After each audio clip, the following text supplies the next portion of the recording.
Yo, what is up, everybody? Welcome back to an MMA Breakdown podcast. This is your host, Trevor, back with another video, baby. In today's podcast, we're really going to talk about, is Conor McGregor going to be beating Khabib and then facing George St. Pierre?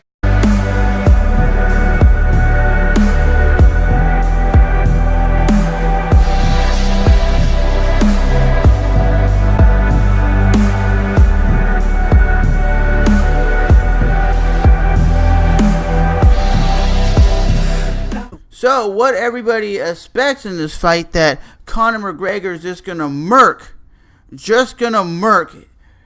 Khabib and then go on and fight George St. Pierre in the biggest fight in UFC history. They're calling this the biggest fight in lightweight history. Is it? Is it though? You have a guy that's 26-0, but he hasn't beat the best pound-for-pound guys in the world. He did beat Rafael dos Anjos. He did beat Edson Barboza. He did beat Alia Quinta. So for me, is he just going to murk him and beat him easily? I don't think so. I think the UFC does want Conor in the red corner and GSP in the blue corner. They want to make that fight because I guarantee you that's going to be the damnedest best fight you ever seen. Maybe not the best fight because Conor will be taken down at will and just beat down on his wrestling ain't great.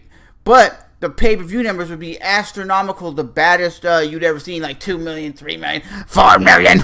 You know, it would be bonkers how big this fight would be, you know, because a lot of people would go out there and pay big money for this fight. I'm telling you guys that this fight would be massive. GSP, the biggest star in MMA history before Conor came along, and Conor's gonna win this fight, which the UFC hopes. They hope Conor wins because they don't want to say, well, Conor loses.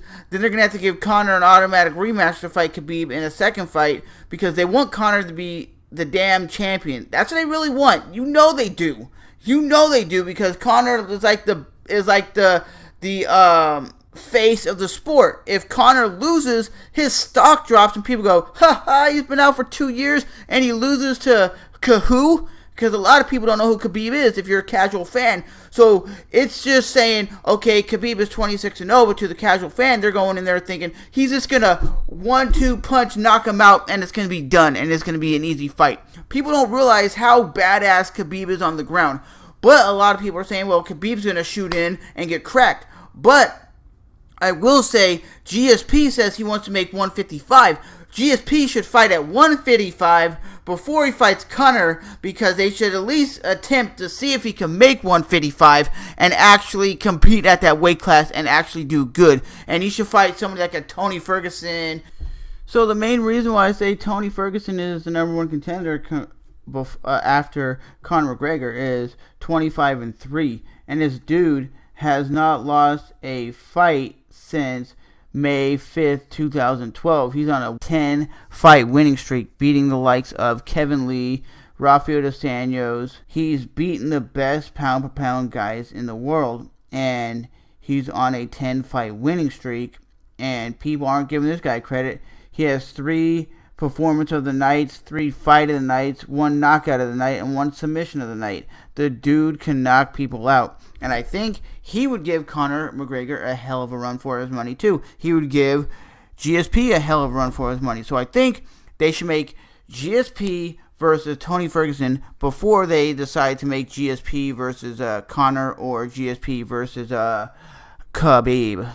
So according to the UFC, he's 26-2, and he hasn't lost since, April of 2007. What? UFC 2 or UFC 62 is when he lost in the first round knockout to Matt Serra. So this dude is on a 13 fight winning streak.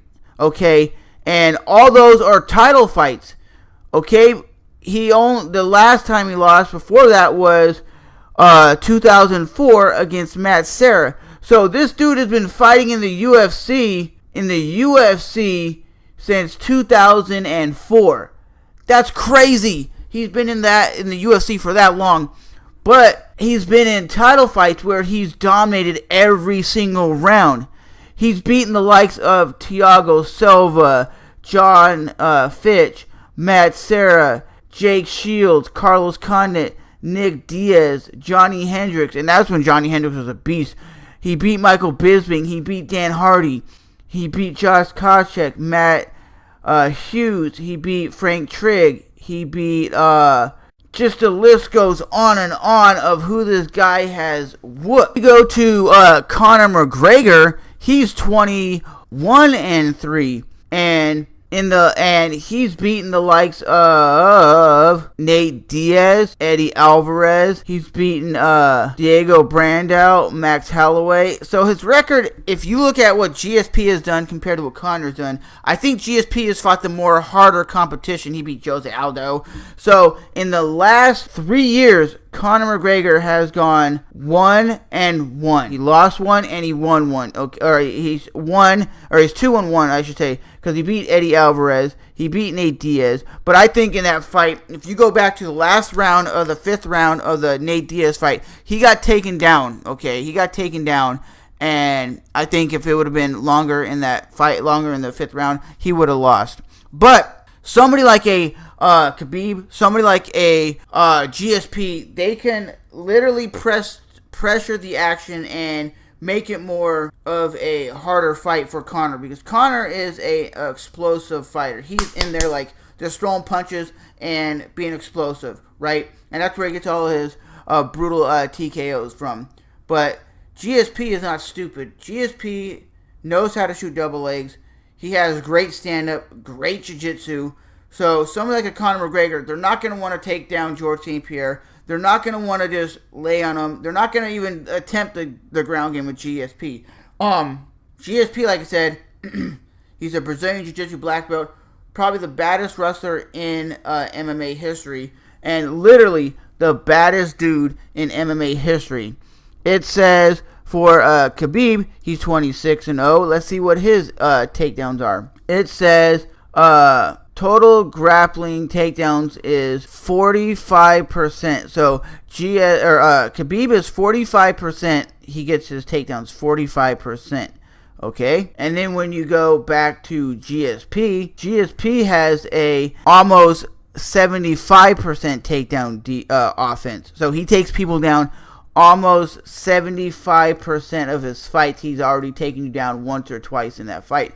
So when you go to Conor for his knockouts, because that's what Conor's known for, is knocking his opponents out, Conor has a almost 70% knockout range. Okay, it says Conor takedowns is 53%, and that's what he's known for. He's not known for really taking people down, but in his earlier fights, he did take some of his opponents down. But did he win by takedowns or submission or anything like that? No. But it says Conor's takedown defense is 74%. So he has really good takedown defense. But I don't think he's ever fought a guy like Khabib, because Khabib has a 90% takedown defense. No one's taking that dude down.